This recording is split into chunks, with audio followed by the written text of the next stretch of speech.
Je ne me fatiguerai pas de vous rappeler que quand nous lisons l'Ancien Testament, les choses physiques, les choses qui sont mentionnées sont physiques, littérales.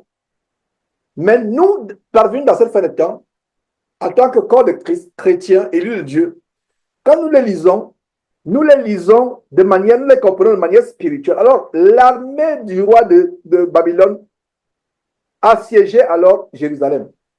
Autant c'était le roi de Babylone. Aujourd'hui, Babylone, c'est un système spirituel. Le système des fausses églises. Toutes ces églises sont issues du nouveau roi de Babylone, le pape. Toutes ces églises. La première église apostate, véritablement, je vais dire, à travers le monde, qui s'est répandue à travers le monde, c'était après le concile initié en 382 au IVe siècle de notre ère. Voilà comment on a commencé à voir toute cette dénomination que vous avez aujourd'hui. Si vous êtes chrétien et vous appartenez à une église qui a un nom, sortez de là. Il y a quelqu'un qui m'a envoyé une vidéo de quelqu'un qui pourtant a la vérité. Il est dans la vérité. Je crois que c'est un Européen. Il est dans la vérité. Les choses qu'il expose. Mais mon affliction était grande de savoir qu'il est ancré dans le pentecôtisme. Cher ami qui m'écoute, Facebooker, si tu es ancré dans une quelconque dénomination, j'ai bien peur que tu puisses te retrouver en enfer plus tard. Parce que c'est un autre esprit. Mais ce que Dieu aime, Dieu va les faire sortir de là. Alors la question que quelqu'un va poser, mais vous et vous, qui êtes-vous? Vous de Jésus-Christ TV. Justement, Jésus-Christ TV n'est pas une église. C'est une trompette. Une trompette qui amène les chrétiens à devenir véritablement chrétiens. C'est pour cela que j'ai dit aux gens, si vous suivez un homme, il y a quelqu'un il y a tellement de personnes qui me contactent. Quelqu'un me dit, Georges, j'ai rejoint un groupe Facebook, qu'est-ce que tu en penses? Qu'est-ce que tu en penses? C'est un groupe qui s'appelle tel. Je ne donne pas le nom, parce que les gens sont tellement curieux, les gens sont affaiblis. Qu'est-ce que tu en penses? Je lui ai répondu tout simplement, mon ami, cherchez uniquement le Seigneur Jésus-Christ. La personne s'attend à lui dire que non, c'est une mauvaise église, etc.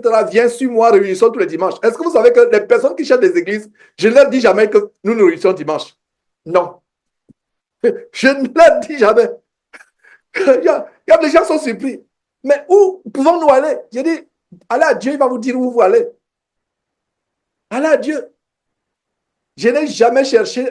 Ce qui est bien, c'est qu'un serviteur, écoute-moi, jeune frère ou jeune serviteur qui veut servir le Seigneur, n'amène jamais les gens à te suivre.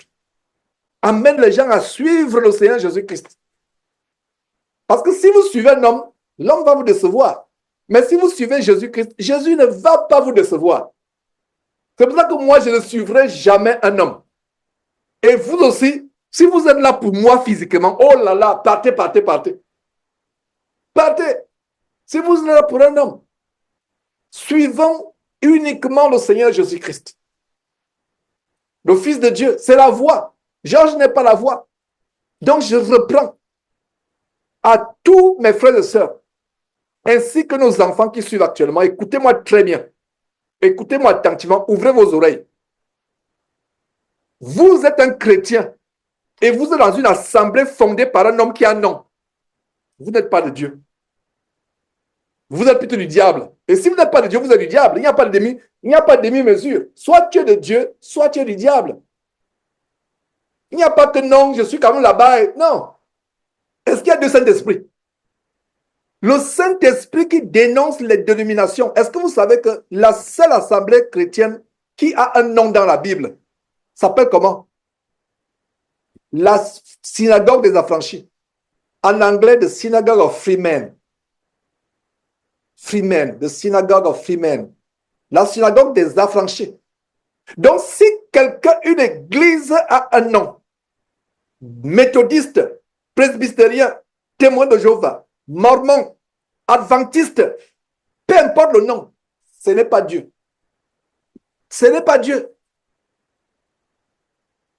Ce n'est pas Dieu. Dieu n'est pas dedans. Ça veut dire que si vous êtes assemblée de Dieu, branhamiste, etc. Donc, en même temps que nous passons le temps sur Jérémie, je reviens encore sur les bases. Pire encore, les assemblées chrétiennes qui portent les noms des fondateurs. Ménonite, Simon Ménonite,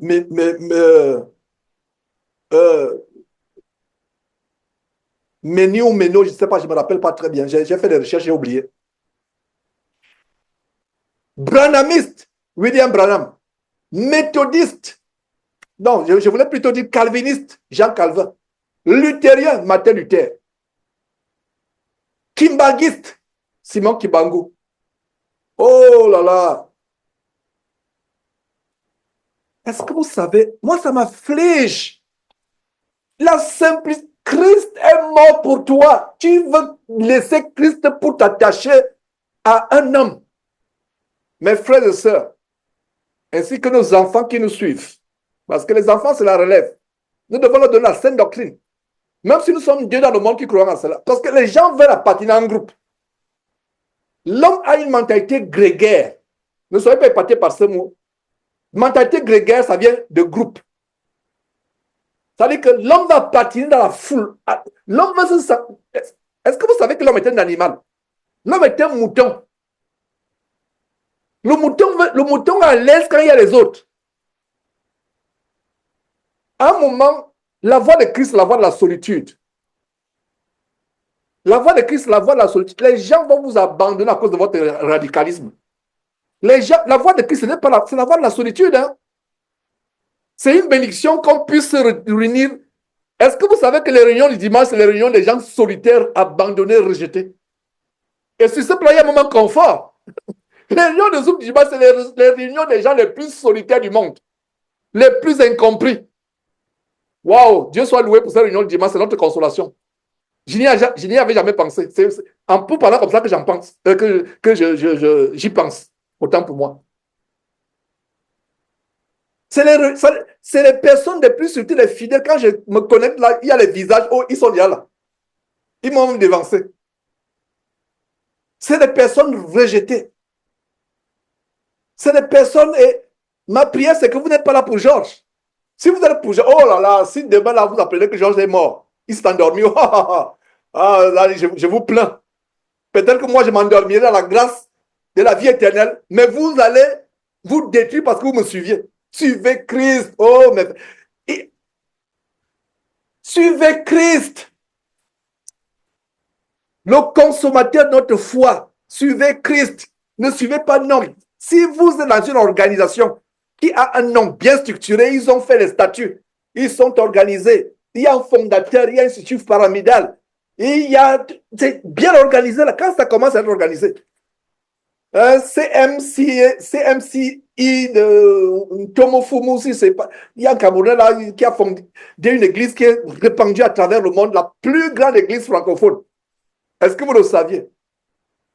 Mais ils sont en cachette, organisés.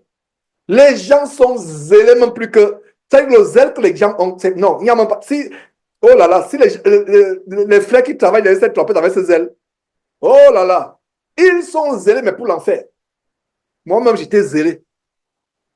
J'étais zélé pour l'enfer pendant 24 ans dans une dénomination. Donc, vraiment, Babylone, c'est un système spirituel. Le verset de nous amener à voir. C'est-à-dire que le système de Babylone, c'est un système religieux, c'est un système politique, mais surtout un système spirituel. Et quand on voit Babylone, je dis, c'est les démons. Et ces démons vous assiègent. Regardez, l'armée du roi de Babylone assiégeait alors Jérusalem. Jérusalem ici, c'est, pour vous qui êtes fidèles à ces enseignements, nous chrétiens, quand nous disons Jérusalem, dans ces temps de la fin, Jérusalem, après Christ, c'est maintenant Jérusalem céleste, Jérusalem spirituel. Jésus-Christ est venu nous donner une Jérusalem physique, une Jérusalem céleste. Nous sommes la Jérusalem. Et le roi de Babylone assiégeait alors Jérusalem. La vraie Jérusalem, la vraie église. Les vrais élus de Dieu seront toujours assiégés. Soit par les persécutions, soit par les tentations. La première chose que nous devons faire quand nous levons le matin, disons Seigneur Dieu, surtout les jeunes gens qui vont à l'école, à l'université, avec les mauvaises compagnies, vous dites Seigneur Dieu, préserve-moi d'être tenté aujourd'hui. Nous sommes assiégés par le péché, par toutes sortes de choses. Donc, verset de l'armée du roi de Babylone, assiégé alors Jérusalem et Jérémie le prophète. Jérémie le prophète. Voilà. Donc, nous savons que c'était un prophète. Il avait un ministère de prophète. Était enfermé dans la cour de la prison qui était dans la maison du roi de Juda. Était comment? Enfermé. Voilà un serviteur de Dieu qui est en prison. Je vais ouvrir une petite parenthèse sur l'évangile diabolique de la prospérité. Les gens vont à Dieu pour devenir grands, pour devenir riches, en marchant de Dieu. Et l'un des préceptes de l'évangile diabolique de la prospérité, c'est quoi? Si tu es pauvre, c'est que tu es puni par Dieu. Si tu es malade, c'est que tu es puni par Dieu. Si tu es en prison, c'est que tu es puni par Dieu. Ça, c'est l'évangile de la prospérité. Donc, l'évangile de la prospérité, il n'y a pas de malade, il n'y a pas de pauvre, mais il y en a plusieurs. Je vous assure, il y a tellement de pauvres. Qui s'enrichit? C'est le pasteur et son entourage. C'est eux qui sont riches. Mais vous êtes là. Donnez pour être riche. Donnez, s'aimer. L'évangile de la prospérité a pour principe, en anglais on dit one of the tenets, the tenets, avec un des principes, un des piliers, un des piliers doctrinaux. C'est Dieu n'est pas un Dieu de la pauvreté. Dieu n'est pas un Dieu de la misère. Dieu ne peut pas vous rendre malade. Or, la maladie, ces gens de l'évangile de la prospérité ne vous enseignent même pas que le péché dans lequel vous vivez, c'est la cause de la maladie. Et même si on est sanctifié, le péché, même si on ne vit pas une vie de péché, la maladie peut être une épreuve. Il y a tout un livre à ce sujet que par la grâce de Dieu nous avons étudié de manière très cursive, très rapide. Job. Je ne sais pas s'il y a un seul chrétien dans le monde entier actuellement comme Job. Il a perdu ses enfants. 10 enfants en un seul jour. Il a perdu tout ce qu'il avait. C'était un homme tellement fortuné. Le vrai évangile de la prospérité, c'est l'évangile de rechercher la prospérité des choses d'en haut. Parce que l'évangile de la prospérité, voilà, j'ouvre cette parenthèse, et si quelqu'un peut couper cette vidéo et mettre un titre, par exemple, le gros mensonge de l'évangile de la prospérité. Nous allons voir Jérémie qui est en prison. Jérémie se retrouve en prison. On voit des fois où l'apôtre Paul lui-même s'est retrouvé en prison, dans la faim, je ne dirais pas la nudité, mais à un moment, il avait besoin qu'on lui apporte le manteau. Étant en prison, étant dans la servitude, en captivité. Il rappelle qu'il lui faut un manteau parce qu'il avait foi. Mes frères et sœurs, nous pouvons vivre la calmie, avoir un boulot, pouvoir avoir une maison, pouvoir avoir de quoi nourrir notre famille. Laissez-moi vous dire que ce n'est pas la fin. Ce n'est pas la finalité. Il y a des moments d'accalmie dans notre marche. Et je peux vous dire que ce ne sera pas toujours le cas. Parce que bien de fois, quand on traverse des moments d'abondance, on pense que non, ça peut être temporaire. Nous ne savons pas ce qui peut arriver. Donc, faisons attention. Je me fais le devoir de rappeler ces choses. L'évangile de la prospérité, c'est le plus grand cancer. Regardez un grand prophète éternel qui se retrouve en prison. Le bandit Paul Mukendi qui a fui le Canada après une condamnation de 8 ans de prison. Il n'a pas condamné parce qu'il n'a pas été condamné parce qu'il faisait le travail prophétique de Jérémie. Non, il a été condamné avec preuve à l'appui. J'ai sorti le document, je ne sais pas, de plus de 50 pages. La grosse, c'est une décision de justice qui a force exécutoire, avec cachet tout et tout. J'ai pu retirer ça du tribunal du Canada. Et on lit, mais je vous assure que les charges sont accablantes, avec les dépositions des témoins. Il a fui. Vous ne verrez pas ici Jérémie qui a fui. Les ténors de l'évangile de la prospérité, quand il se retrouve en prison, parce qu'il a fait le mal, il a abusé les enfants, vous n'entendrez jamais en prison qu'il a prêché la parole de Dieu. Vous n'entendrez jamais qu'il a prêché la parole de Dieu en prison. Jamais. Donc, qu'est-ce qu'il faisait en dehors? Ils sont nombreux. Je vous assure qu'il faut même que je fasse une émission sur les grands ténors de l'évangile de la prospérité, les télévangélistes qui se trouvent en prison, ici aux États-Unis. Il n'y a pas, il ne prêche pas l'évangile. Il devient comme tout autre prisonnier. Donc, ça veut dire que l'évangile, pour lui, c'était un business. Il n'a jamais été converti. S'il pouvait fuir la prison, il fuait. Je n'ai jamais vu un serviteur de Dieu véritable. On vient l'arrêter. Il fuit. Vous voyez Mukende qui fuit comme un lièvre. Il a détalé. La journaliste est obligée de poursuivre, de le poursuivre. Il a fui. Comparé avec un merveilleux frère en crise du Canada. Je ne sais pas qui est cet homme. Je ne sais pas si c'était pendant le confinement. Je crois que l'équipe de publication de vidéos a republié cette vidéo il y a quelques jours. On est venu l'attraper avec ses enfants parce qu'il défiait l'ordonnance municipale qui interdisait les gens de prier à domicile. Et voilà la persécution.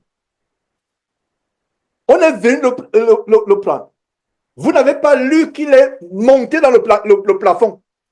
Dans le plafond se cachait. Vous n'avez pas lu qu'il s'est enfui. La vidéo montre comment, de manière très respectueuse, ne reste pas l'autorité. Il dit à ses petits enfants qui est en train de pleurer, ne pleurez pas, calmez-vous mes enfants. Nous devons passer dans la tribulation. On l'a amené. Je ne sais pas ce qu'il en est, ce qui est advenu de cet homme. Je ne sais pas qui est cet homme, mais j'ai reconnu à cet homme un frère en Christ. Il avait son église, enfin, il était à la charge d'une église de maison. Les gens venaient prier chez lui. J'ai reconnu quelqu'un qui a le caractère de Christ, l'esprit de Christ en lui, qui est en vous et qui est en moi. Il n'a pas fui. Donc, la persécution arrivera. Vous qui me suivez, par la grâce de Dieu, j'espère que Facebook passe toujours. Vous qui me suivez, merveilleux, Facebook en train de passer. Vous qui me suivez, s'il vous plaît, écoutez-moi très très bien. L'évangile de la prospérité, c'est le plus grand cancer dans le corps de Christ. Les gens vont à Dieu pour devenir riches, pour percer, pour accomplir des choses. La seule chose, oh mes frères et sœurs, n'oubliez jamais cette chose. Quand je ne serai plus là, j'étais en train de penser à l'autre jour que vraiment, quand je ne serai pas là, il y a les enseignements qui vont teinter dans les têtes des gens. Voilà une partie qui va teinter. Quand je ne serai pas là, je ne serai plus là. Ah, le frère Georges, voilà ce qu'il enseignait. La seule chose qui vous amène à Christ, c'est être délivré du péché et aller au ciel. Voilà, il n'y a pas d'autre, il n'y a rien. Ton boulot, là, c'est zéro. Ta maison, tes richesses, tes bijoux. Bon, je voulais dire bijoux. Pour les chrétiens qui sont dans ces bâtiments-là, c'est à eux que je m'adresse. Tes bijoux, tes robes, là, tes talons, tes chaussures à talons, là, c'est rien. Malheureusement, aujourd'hui, on va à Christ pour soigner son image. Et regardez comment ces gens prient. Regardez comment le frère inspiré par Dieu a prié. Et quand il prie, il dit, ah Seigneur, il n'y a pas de hasard. Le frère a commencé à intercéder, demander à Dieu pardon pour nos iniquités, nos péchés. L'évangile de la prospérité, il prie le coup tendu. Il prie. Là, c'était avec qui j'ai prié. Il y a un avec qui je prie que Dieu le convertisse. Quand il prie, la tête n'est pas baissée. Le cou est tendu. Et ses prières, c'est quoi? Seigneur Dieu, tu as dit que les richesses des hommes impies nous appartiennent. Nous sommes la tête et non la... Tout c'est lui, le moi. La prière n'est pas centrée sur toi. Je déclare ceci. Mes ennemis viendront se prosterner devant moi. Je déclare. L'argent et l'or vont me poursuivre. La prière n'est pas centrée sur toi. La prière est centrée sur d'abord ta soumission à Dieu, ta révérence à Dieu. L'attitude physique détermine l'attitude de prière. Les gens prient Dieu comme si Dieu était leur copain. Et ce n'est pas le vrai Dieu qui prie. Quand tu as découvert le vrai Dieu, mon frère, ma soeur, ta manière de prier change. Rien que par la manière de prier de quelqu'un, je peux savoir si cette personne a découvert qui est le vrai Dieu. Tu es dans la peur, la crainte, le tremblement. Les prières aujourd'hui, c'est des prières centrées sur soi. Le moi, le je, des prières égoïstes, égocentriques. C'est-à-dire que le moi, l'ego, le je, devient le centre. Même le grand homme, et c'est Jésus, c'est pas moi, Georges. Jean-Baptiste, Jésus a dit, de tout ce que sont nés de famille, il n'y a pas plus grand que lui. Mais qu'est-ce que Jean-Baptiste dit? Il faut que je diminue afin que lui, le Christ, croisse. L'évangile de la prospérité tue le Christ en toi. D'abord, tu n'as même jamais reçu. Donc, je ne peux pas dire que tu es le Christ. L'évangile de la prospérité fait barre la voie à Christ. Et c'est toi qui es élevé.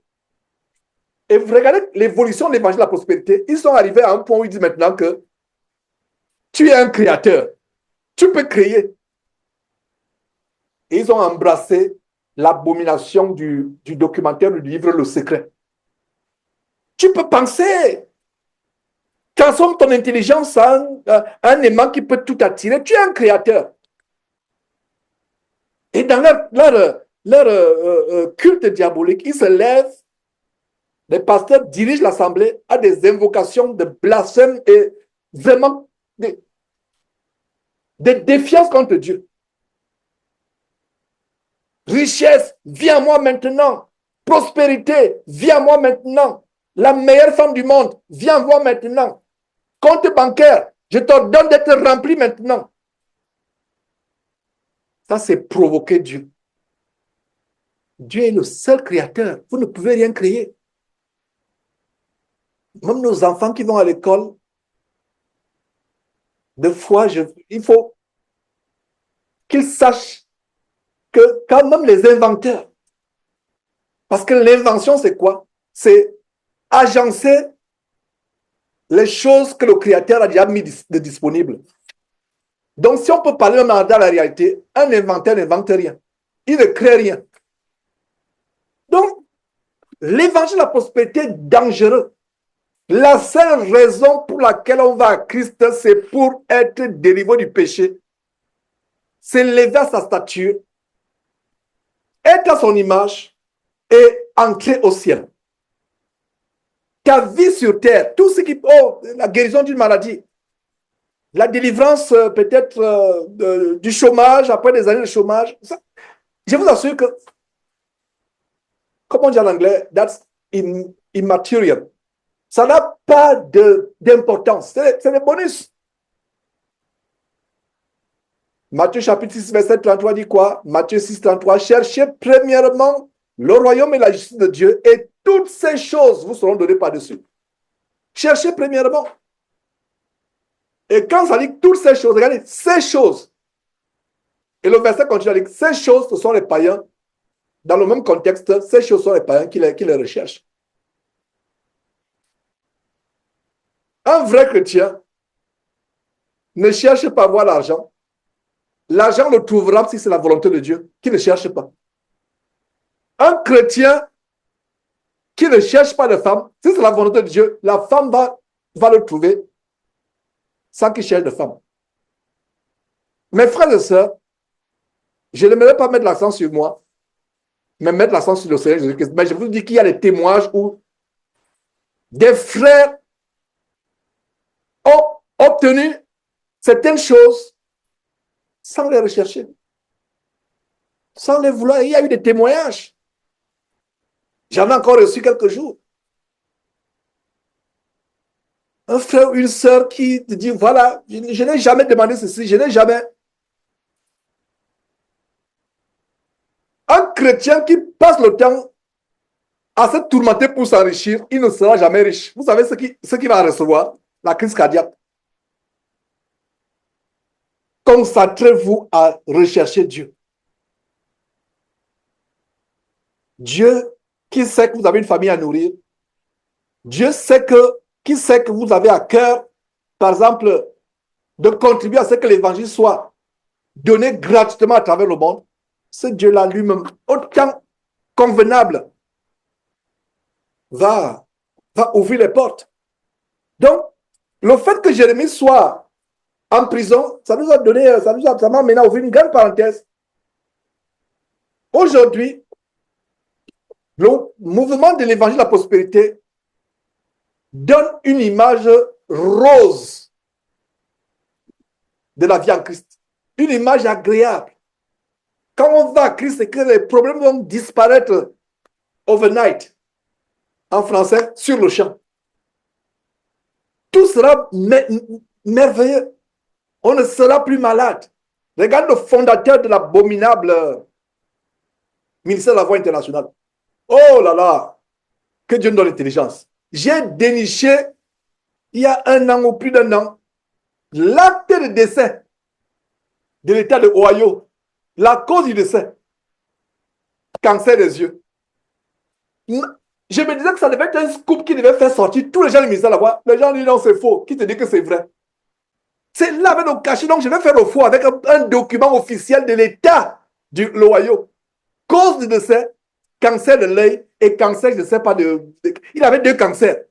Ça a été caché jusqu'à aujourd'hui, jusqu'à ce que j'ai déniché l'acte de décès. J'ai publié cela, j'ai mis ça à la voix, il dit non, tu es fou. On ne te croit pas, tu es un fou. Non, c'est là où je me suis rendu compte que non, les gens sont mangés. Pourquoi? Cet homme enseignait que un chrétien ne peut pas tomber malade. Si un chrétien tombe malade, c'est la preuve qu'il est en communion rompue. Il y a une part de vérité. Parce que la maladie est causée par le péché. Quand on vit une vie de péché, les conséquences de la maladie, il y a une vérité, mais ce n'est pas toute la vérité. Un chrétien peut être frappé de maladie, peut-être pour éprouver sa foi, peut-être pour que Dieu se manifeste dans sa puissance et que cela serve d'un témoignage plus tard. Et il est mort. On a caché la cause de sa mort jusqu'à ce que j'aille dénicher cela. J'ai publié.